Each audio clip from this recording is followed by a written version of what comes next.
ফিলিস্তিনের অবরুদ্ধ গাজায় চালানো ভয়াবহ বিমান হামলার বিষয়ে জাতিসংঘে নিযুক্ত ইসরায়েলি রাষ্ট্রদূত ড্যানি ড্যানন বলেছেন, সমস্ত জিম্মি মুক্তি না পাওয়া পর্যন্ত হামলা অব্যাহত থাকবে। ইসরায়েলি রাষ্ট্রদূত আসন্ন নিরাপত্তা পরিষদের বৈঠকের আগে মঙ্গলবার 18 মার্চ সামাজিক যোগাযোগ মাধ্যম এক্সে তিনি একথা বলেন। ড্যানি ড্যানন লেখেন, ইসরায়েলি বিমান বাহিনী গাজায় হামাসের লক্ষ্যবস্তুতে ধারাবাহিক হামলা শুরু করেছে। আমরা আমাদের শত্রুদের প্রতি কেন দয়া দেখাবো না?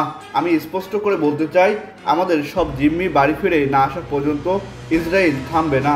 তিনি আরও লেখেন, আমরা নিরাপত্তা পরিষদের কাছে স্পষ্ট করে বলবো যে তারা যদি গাজায় যুদ্ধ বন্ধ করতে চায় তাহলে তাদের নিশ্চিত করতে হবে যে জিম্মিরা ইসরায়েলে ফিরে আসছে। আমরা তাদের ফিরিয়ে আনতে প্রতিশ্রুতিবদ্ধ। এদিকে বিমান হামলায় হামাস কমান্ডার এবং রাজনৈতিক কর্মকর্তাদের লক্ষ্যবস্তু করা হয়েছে বলে দাবি করছে ইসরায়েল।